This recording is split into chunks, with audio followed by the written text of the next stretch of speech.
This is lecture 18. In last lecture, we have discussed what is root locus. Today, we will show some basic rules for sketching that root locus. So here, I'll be pointing out 7 rules. By applying those rules, you can easily draw that root locus whenever one open loop transfer function is given to you. So the first rule is that number of branches. So number of branches. As we know, whenever we vary that gain, how the closed loop poles will be varying, its representation, graphical representation is known as root locus. So the number of branches in one root locus is equal to the number of closed loop poles. Whenever one open loop transfer function is given to you, then just by looking at that characteristic equation, you can easily find that how many closed loop poles are there. So the number of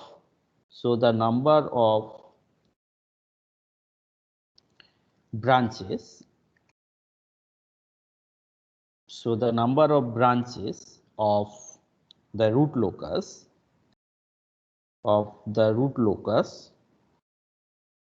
equals to the number of closed loop poles. This is obvious. So we'll understand this particular fact from one example. So let us see. Say suppose you have one characteristic equation here, that k is that gain which will be varying, and you have that open loop transfer function, or you can say that loop transfer function, that is g of s h of s, that loop transfer function. So this is equal to 0. So from here we can see that the number of closed loop poles, so that means if you just multiply this numerator and denominator by s plus 3 into s plus 4, so here you have, that means the characteristic equation that you have, that is s plus 3 into s plus 4 equal to that k. So that means that is that varying parameter 2 equal to 0. So here you can see the number of closed loop poles. So the number of closed loop poles equal to 2, because you can see if you just multiply this one, the degree would be 2. So the maximum degree of that characteristic equation is 2. So the number of branches in a loop locus is equal to the number of closed loop poles 2. So in this particular case, the number of branches equal to 2. So now another interesting point we can understand from here, that means whenever this k varies, so we have considered that negative feedback case here, that means k will be varying in positive side 0 to infinity. So now the question is, whenever k is equal to 0, what would be the locations of that closed loop poles, and when k equal to infinity, what would be that location? So from this particular characteristic equation, we can see that open loop poles,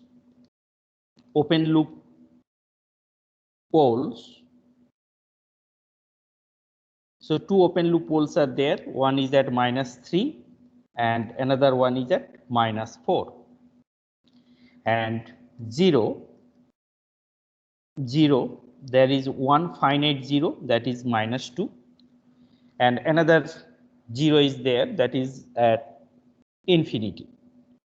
So now these are the open loop poles and zeros. So mind that these are the open loop poles. But root locus is the graphical representation of closed loop poles whenever that K is varying. So here we are interested in to see what would be the location of the closed loop poles whenever K equal to 0 and K equal to infinity, because this K is varying from 0 to infinity. So if you just look at that characteristic equation, so whenever K equal to 0, whenever K equal to 0, then you can see that this term would be equal to 0. So you have s plus 3 into s plus 4 equal to 0. So that means s equal to minus 3 and s equal to minus 4. These are the two solutions. These are the two closed loop poles when K equal to 0. So that means here we can write that when K equal to 0, s equal to minus 3, s equal to minus 3 and s equal to minus 4 are two roots of the characteristic equation. That means these are the two poles of the closed loop system. So it is very interesting, when K equal to 0, actually that root locus starts from the open loop poles. Now let us see whenever K equal to infinity. So we can represent this particular characteristic equation. So this characteristic equation in this particular form that I am going to write.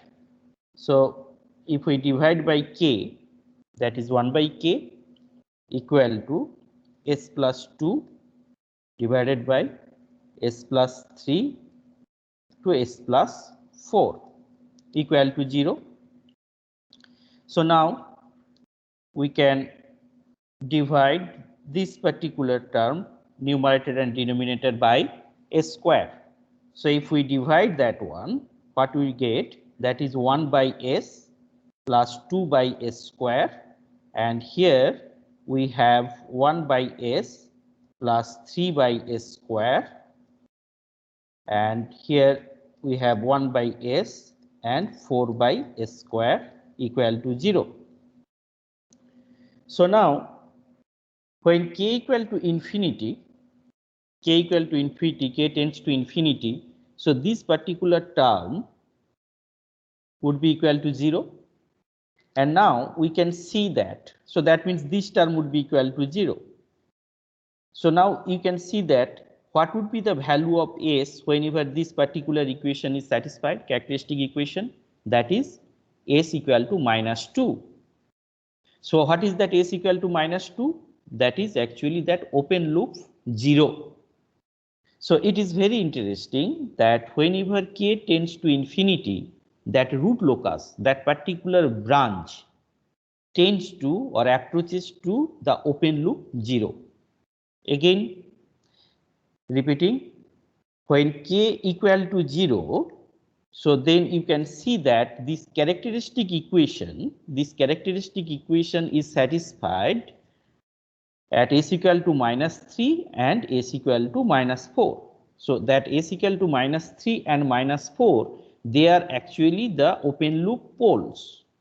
So when K equal to 0, the open loop poles are actually the closed loop poles. Now when K tends to infinity, we have seen that means this term. So this equation we get just rewriting this characteristic equation. Now we can see that the first term is coming equal to 0 and this term should be equal to 0, so that this particular equation would be satisfied. So now when K tends to infinity, at s equal to minus 2, this characteristic equation is satisfied. And what is that minus 2? That minus 2 is the open loop 0.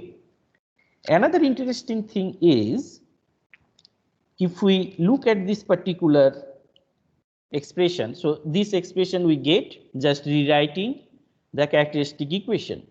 Now, if s equal to infinity, then you can see that this term, again it would be equal to 0, and this is 0, and you can see that at s equal to infinity, this particular, so here I think there is a mistake here, so that would be 1,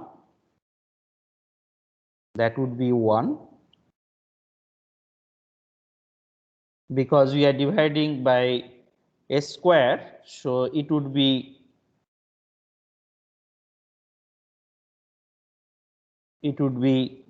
3 by s 1 plus 4 by s, otherwise it would be 0 by 0, so that does not make sense. So here whenever s tends to infinity, then we can see that this term is coming as 0, and here this is equal to 0 and this is equal to 0, so that is 0 by 1. So that means this particular equation, that is the characteristic equation, is satisfied whenever s tends to infinity. So as I have pointed out here, if you look at that loop transfer function, it has one finite 0 at minus 2, but there is another 0 which is that infinite 0, infinity.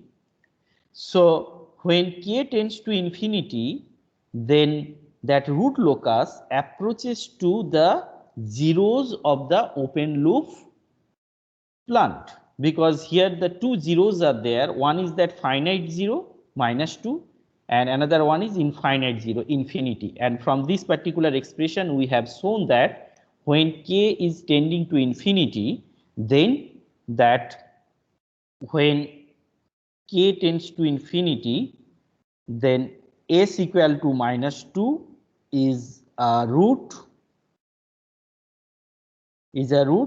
of characteristic equation. That means that is that closed loop poles. So at k equal to infinity, zeros of the open loop system would be the poles of the closed loop system. So k tends to infinity, s equal to infinity is a root of characteristic equation. So here in the first rule, what we have seen, the number of branches is equal to the number of closed loop poles, and here we have seen that when k is varying from 0 to infinity, at k equal to 0, that root locus is at the open loop pole location, and when k tends to infinity, the root locus is at the open loop 0 location, and at k equal to 0, that open loop pole is equal to that closed loop poles, and when k equal to infinity or k tends to infinity, that open loop 0 is actually the closed loop poles. So this is very interesting result. And now the second thing is the symmetry. The second rule is symmetry. So this is very easy to understand. The reason is, what we have discussed so far, we have seen that closed loop characteristic equation, that polynomial is with all real coefficient. So since it has all real coefficients, then the roots of that polynomial, it would be either real number, or if it is complex, that would be complex conjugate. That means with respect to the real axis, all the roots would be symmetric. So that means as the root locus is the graphical representation of all closed loop poles, and as the poles locations are symmetric to the real axis, so then closed root locus is symmetric with respect to the real axis. So that means the root locus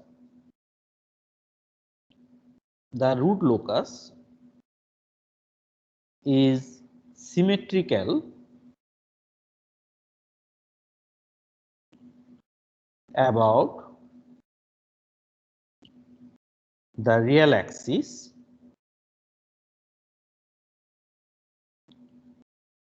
So real axis, because whenever we draw root locus, we draw it in S-plane. It has that real axis and imaginary axis. So since the polynomial, so polynomial means here the characteristic polynomial is a real coefficient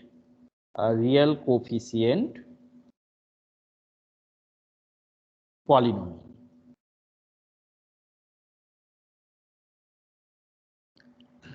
So root locus, whenever we sketch root locus, so this thing we should keep in our mind. That means it is always symmetric with respect to that real axis.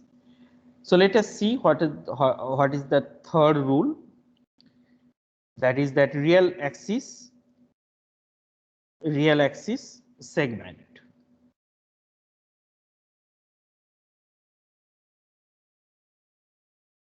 So real axis segment means, so if you just consider that S plane, say this is that S plane, so this is sigma and this is j omega, this is that S plane. So now we have seen from that pole zero plot, whenever one loop transfer function is given, suppose in this case have pole here, another pole here, so those poles are actually that open loop poles. So one pole here, and suppose you have 1 0 here. So now the point is, whenever k is varied from 0 to infinity, then we have just discussed now that root locus will start from when k equal to 0. So root locus will start from those pole locations, and those poles are actually that open loop poles. And one of the branch will end up here at the 0 location. The reason is when k tends to infinity, that closed loop, one of the closed loop poles will be tending to that 0th location, and the other two branches will be going to infinity, because that we have discussed here. So in this particular case, as we have taken only one finite 0, so one of the branches will end up at this particular finite 0th location. The other two branches will go to infinity. But that is actually not our objective here. Our objective is, whenever that root locus will start from this particular open loop poles location that we have discussed. Now the question is whether, say suppose for this particular pole, so it starts from this point, then it may go along this direction, or it may go along this direction, or it may simply go in other directions.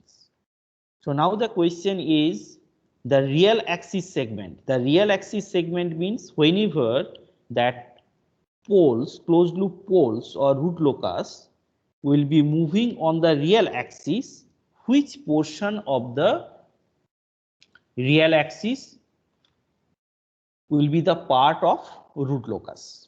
So let us discuss it in detail, so then I think it would be clear. So here we have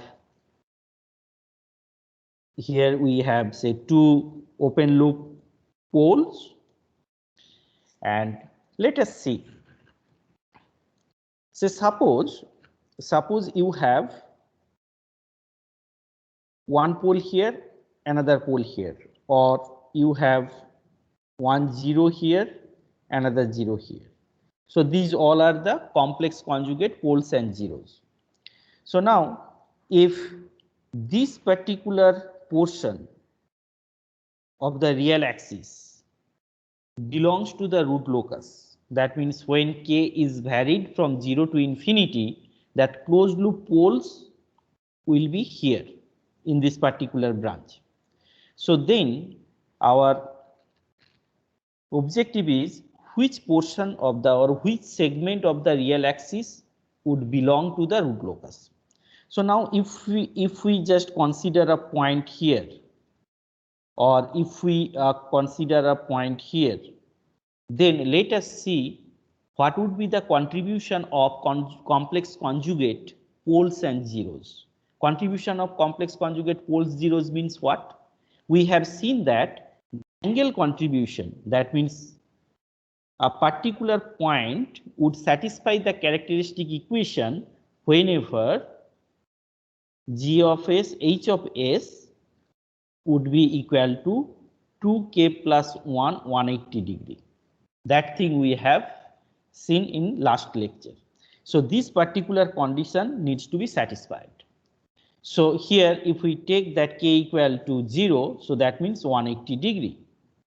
So and also we have discussed whenever that angle condition is satisfied, then always we can find one gain for which that k would be equal to 1 by that mode of gs of hs. So that thing we have discussed in last lecture.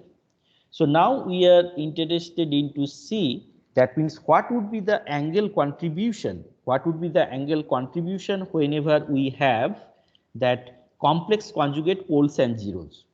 So let us see. So this is one complex conjugate poles, and suppose we have taken this particular point. And if we say that, so this is that s equal to s1, this is that point in the root locus, and that is on the real axis. Then we can see that this is that 0 reference line.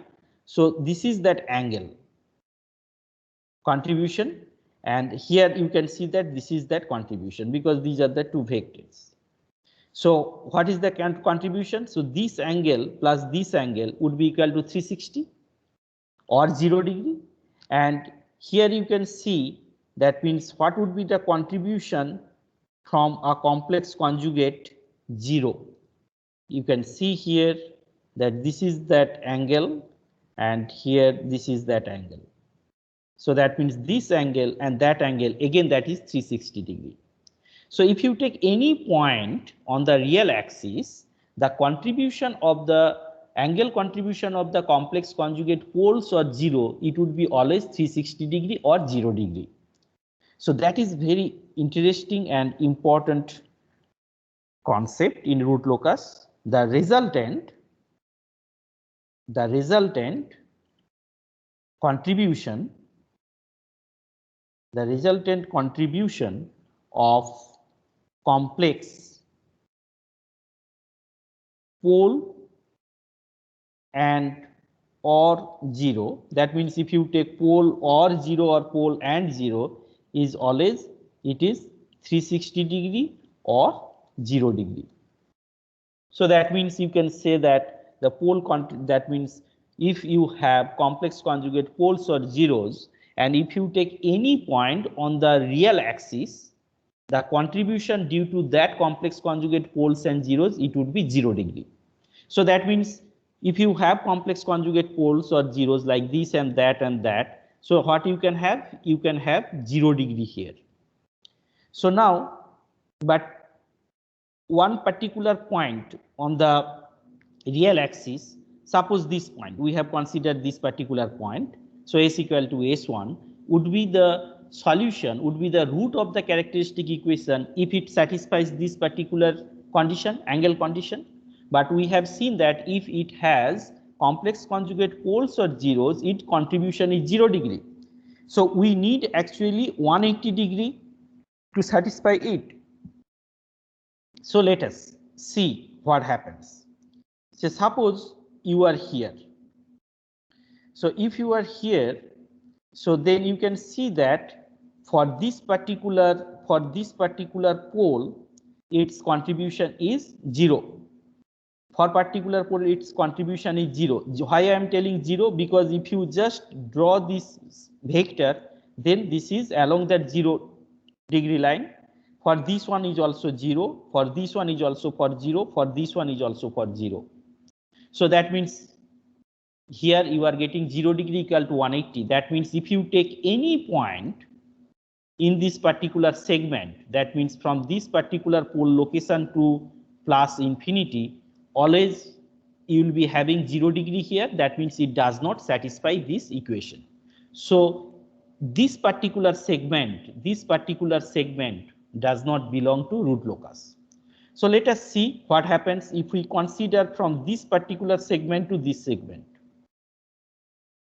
So if you take this particular point here, due to complex conjugate poles is zeros, it is coming 0.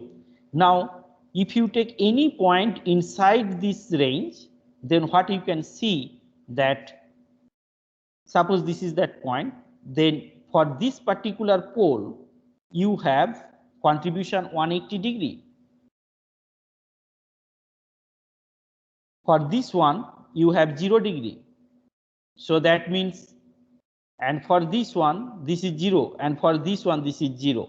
So that means if you take any point inside this particular branch, that means if any point on this particular real segment here, then you can see that it is satisfying this particular angle condition. That means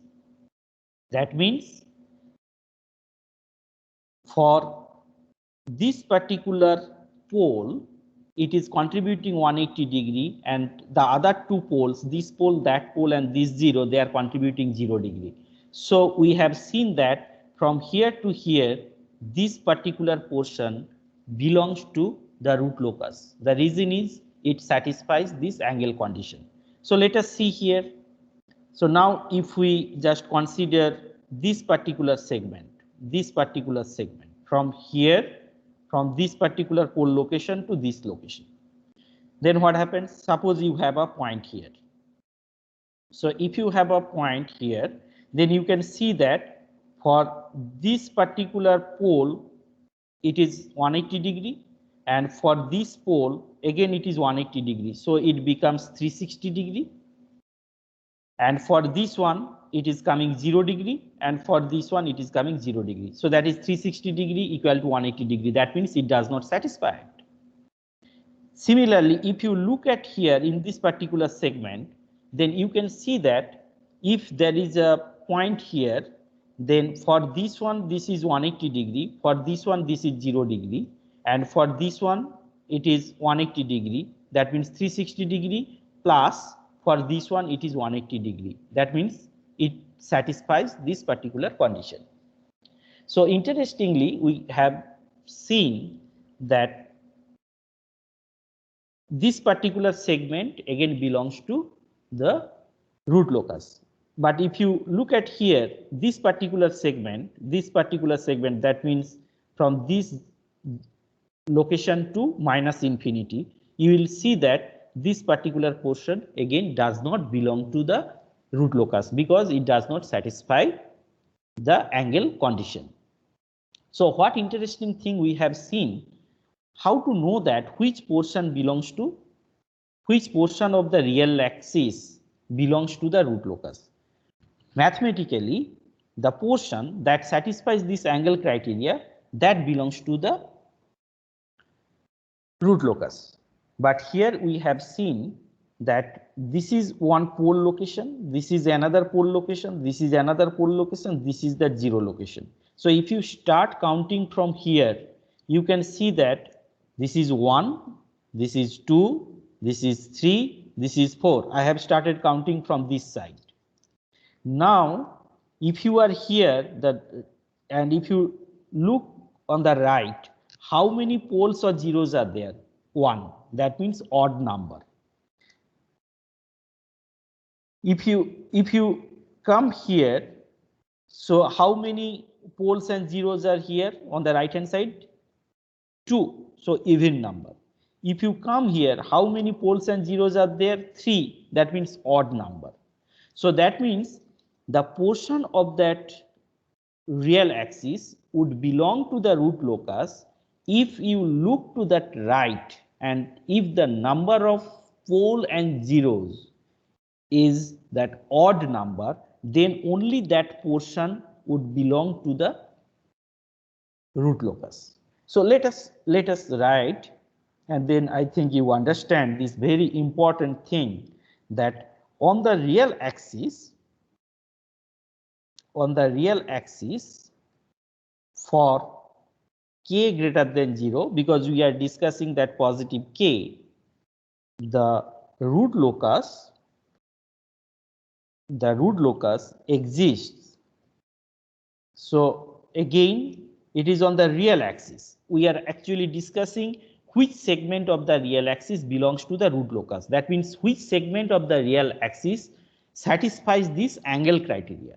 So that thing we have discussed in detail here. Exists to the left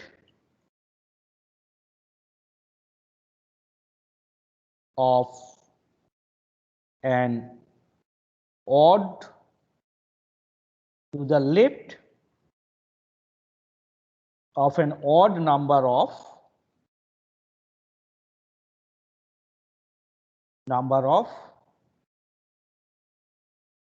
real axis.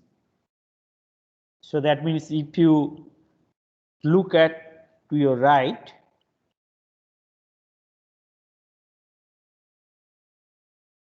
finite open loop poles and or finite open loop zeros. So this is very important in root locus. So here two things you can see. This is that finite.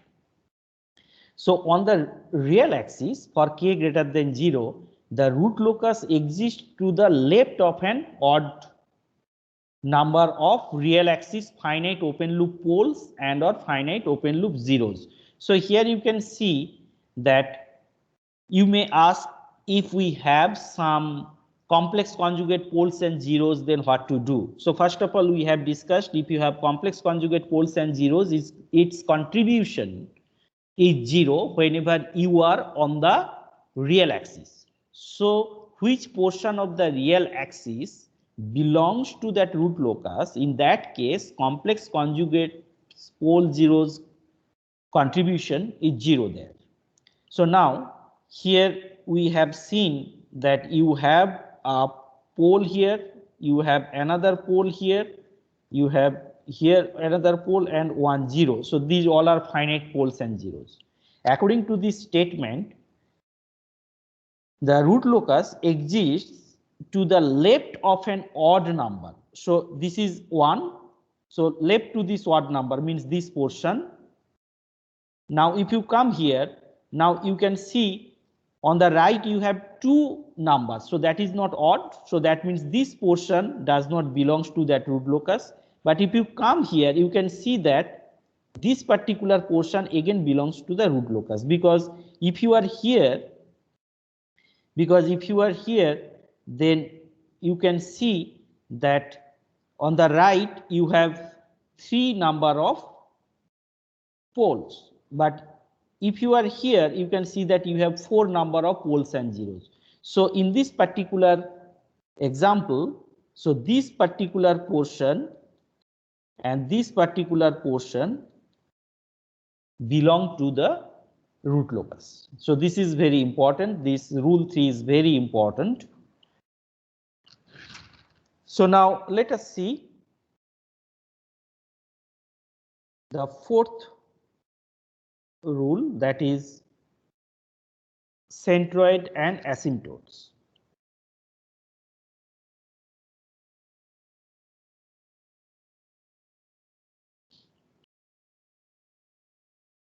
What is that, centroid and asymptotes? So in the first example, in last lecture what we have discussed, we have taken one example and we have calculated the location of that poles whenever k varies.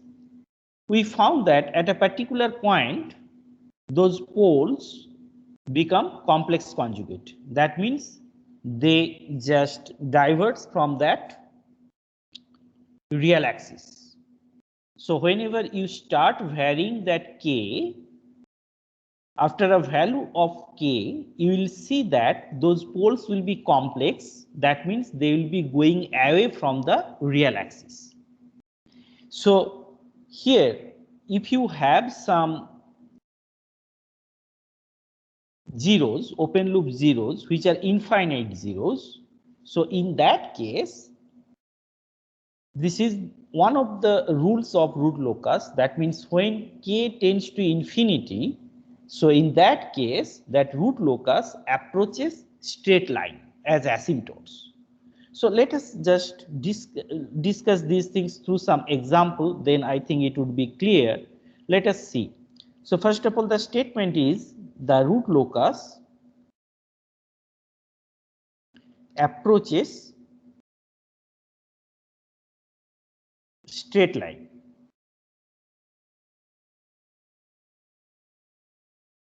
As asymptotes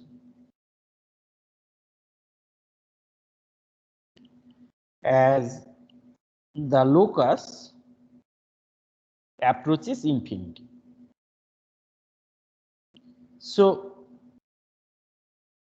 when that root locus approaches infinity, whenever that open loop plant has some zeros at infinity.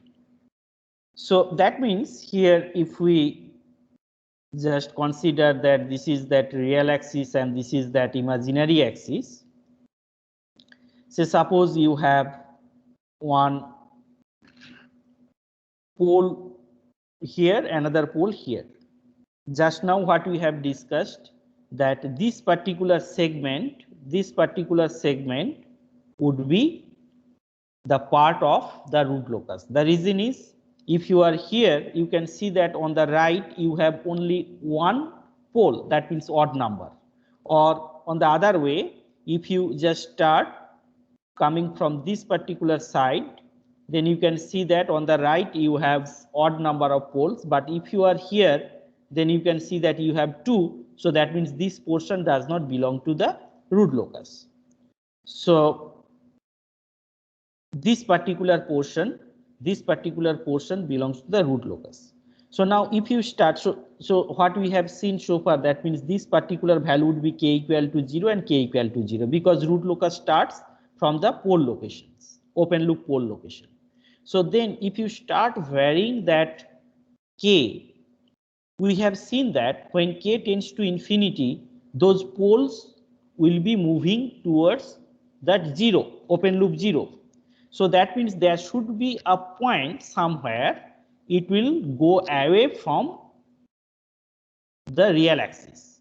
So now the point is, it may go along that direction, or may go along that direction. We do not know. So it can go in any directions. So just from these asymptotes and centroid, we will be able to say that along which direction it will be going. So let us see. So that means we need to find a point on the real axis which is called that centroid, and from that centroid, basically, so suppose you get say this type of,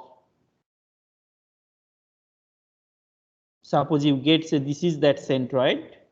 So there is a point on the real axis, and here you have these two asymptotes, and then you can see that, so those poles, so basically will be moving along that line whenever k is tending to infinity. And as I have pointed out, the root locus approaches straight line.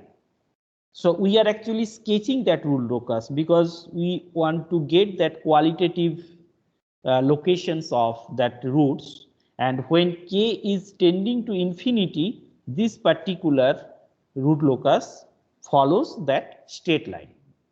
So now we are just trying to understand what would be the point here. So this point is called that centroid, and how many asymptotes you would have, that we are going to calculate. So there is a formula that is called that real axis intercept, the real axis intercept. So that means this particular point, so which is denoted as sigma, that is that summation of finite poles minus summation of finite zeros. That means if there is an infinite zeros, we are not going to consider, and then the number of finite poles minus number of finite zeros. So this is that formula. And what is that angle of asymptote? So those are, so here if we, for this particular example, you can see that, so those angles are 90 degree or 270 degree, whatever you can say.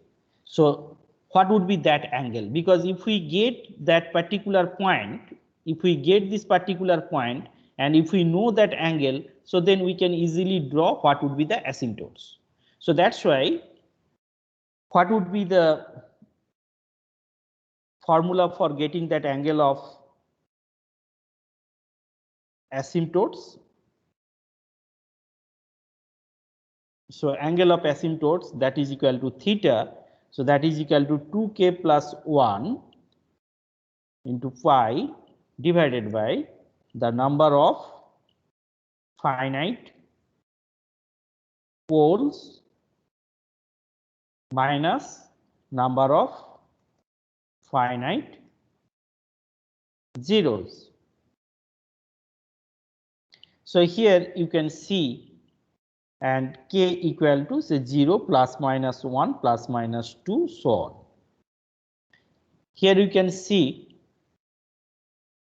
that when these particular asymptotes, the concept of asymptotes comes into the picture, it is clear that it comes into the picture whenever k is tending to infinity and those asymptotes will be going to infinity. That means we are trying to understand at very large value of k, what would be the qualitative locus of the closed loop poles.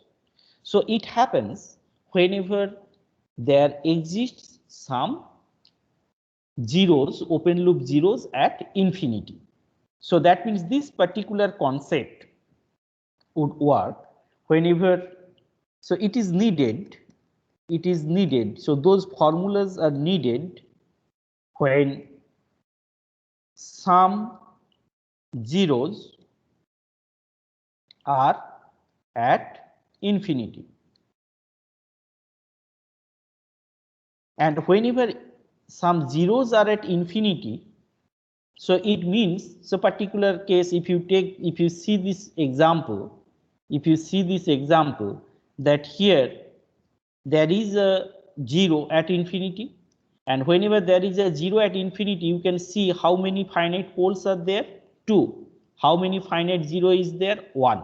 So there is no possibility of having same number of poles and zeros. So whenever there is same number of poles and zeros, then there is no 0 at infinity. So in that case, the concept of centroid and concept of asymptotes would not come into the picture. That means whenever the number of poles is equal to number of zeros for the open loop system, so then there is no concept of asymptotes and centroid. So that means if you look at this particular formula, so then you can see that number of finite poles and number of finite zeros. So that means this angle of asymptotes would come into the picture whenever number of finite poles is greater than number of finite zeros. That means there are some zeros at infinity. That means this particular definition is well defined. So let us take one simple example and try to understand what is, suppose you have one example, that is g of s equal to k say s plus 2, s plus 4, s plus 6. So this is that open loop. So that is actually k, g of s, h of s. So now we are trying to understand that how many finite poles and zeros are there. So here you can see that so number of finite poles equal to 3. So they are actually -2, -4 and -6. And the number of finite zeros, that is 0. So here this finite. So then what would be sigma? So that sigma, this sigma, here you can see that sigma, this formula is summation of finite poles minus summation of finite zeros divided by number of finite poles minus finite zeros. So what is the summation of finite poles? So summation of finite poles are -2, -4, -6. So -0, there is no finite 0, divided by 3 minus 0. So that is -12 divided by 3, that is equal to -4. So the centroid is at -4. And then what is the angle of asymptotes? So angle of asymptotes is equal to, you can see here, that is 180 degree, k equal to 0 if we take, that is 180 degree divided by 3 minus 0.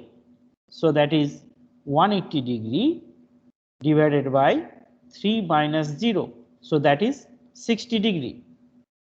And here you can see if you take plus 1, so that is 3 into 60 degree, that is you have 180 degree. And again, if you take k equal to 2, k equal to 2 here, so that would be no, k equal to 0, that is 60 degree, k equal to 2. If we take k equal to 2, that is 5, that is 300 degree. So like that. So here, if we just draw the root locus, that means if we draw that only, draw that root locus, what will you get? That is that real axis, that is imaginary axis, and this plane is S plane. And now we'll first draw that location of that open loop poles, so that at -2, -4 and -6. So at -2, at -4 and at -6. And then you can see that what is that location of that centroid, that is at -4. So this is that point, this is that point of that centroid, and there are 3 asymptotes. Here you can see 60 degree, 180 degree and 30 degree. So asymptotes, one is with angle 60 degree, so this angle is 60 degree, and another angle would be that 180 degree, so this is 180 degree, and that 300 degree is this one. So that is very easy to understand, because we have already discussed that root locus is symmetric with respect to the real axis.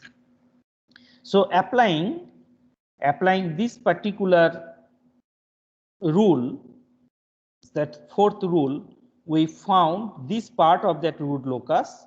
That means this is that centroid, and there are 3 asymptotes. And if you apply this particular rule, that means rule 3, which part of that real axis are, in the root locus.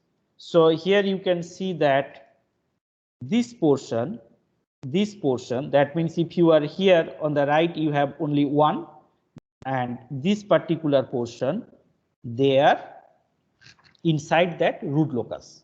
So just by applying these four rules, we can have that part of root locus. But this is incomplete. The reason is we need to find the other parts. That means whenever k is gradually increasing from 0 to infinity, so at higher value, that means when k tends to infinity, we have seen, that means that root locus would be following that straight line path, the straight line like this. So that direction we have understood, but what happens at which location that closed loop poles would divert from this real axis, that thing we need to calculate. So let us see. So that is rule 5. This is called that real axis breakaway or break-in points. So real axis breakaway or break-in points means here you can see that this particular portion belongs to root locus. So there would be some points somewhere that it will go away from real axis. So we are interested in to find what would be that point. So that point is called that breakaway point. So there is a formula and there is a trick for finding that breakaway point. We know that the characteristic equation is 1 plus k g of s h of s equal to 0. So then we need to write that k equal to 1 by g of s and h of s. Then you take the derivative of that k with respect to s. That means dk by ds. So calculate dk by ds and find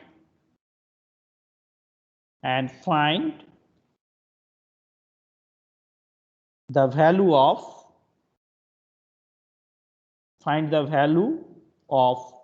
s so that dk by ds equal to 0. So that value is actually that breakaway point or break-in point. So let us see, just take one example. So suppose we have one characteristic equation like 1 plus, so this is one example, that is 1 plus k s minus 3 into s minus 5 divided by s plus 1 divided by s plus 2. So if this is that characteristic equation, then as we have discussed now, we need to write that k s minus 3 s minus 5 divided by s plus 1 s plus 2 equal to minus 1, and then what would be k? So that k equal to minus s square plus 3s plus 2 divided by that s square minus 8s plus 15. So then we need to take the derivative of that k with respect to s. So if we take derivative, then what you would get, that is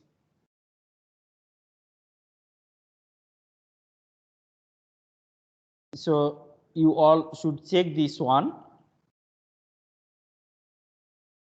divided by s square minus 8s plus 15 whole square.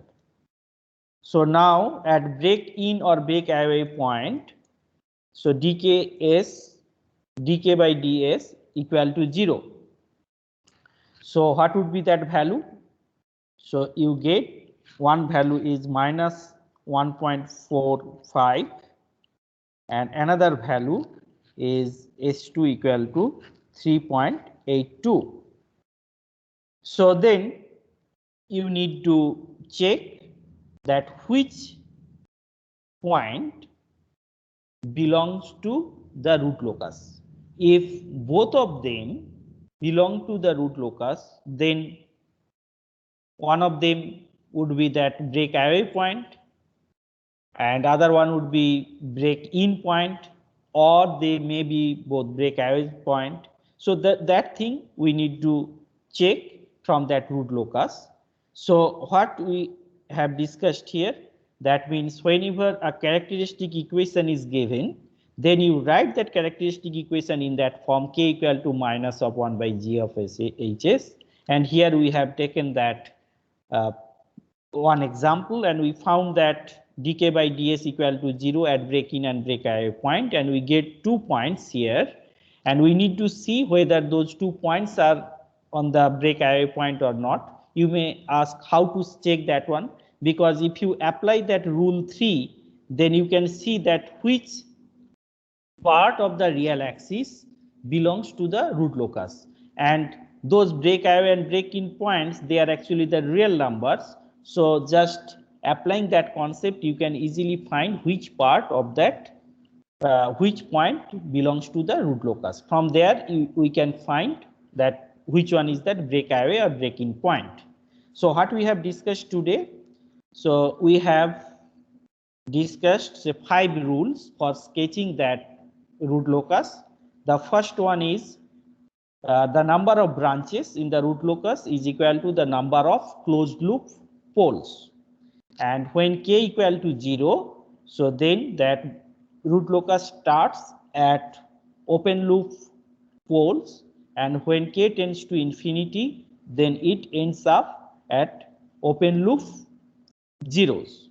So at k tends to infinity, when k tends to infinity, the closed loop poles are actually that open loop zeros.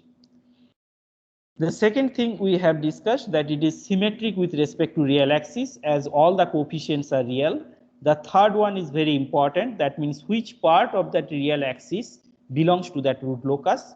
And here we have seen that means if there is odd number of poles and zeros to the right, so then that portion of that real axis would be the part of root locus. The fourth one is that centroid and asymptotes. The concept of centroid and asymptotes comes into the picture whenever there are some open loop zeros at infinity. And we have seen how to calculate that open loop, asymptotes and centroids. And the fifth one is that real axis break away and break in points. So here we need to write that characteristic equation in terms of this k equal to something, and then you need to take the derivative with respect to s and then equate to 0, and from there you can find what would be the breakaway and breaking point. So in next lecture I'll be discussing another 2 rules, and after that we will be solving some problems from root locus. Thank you.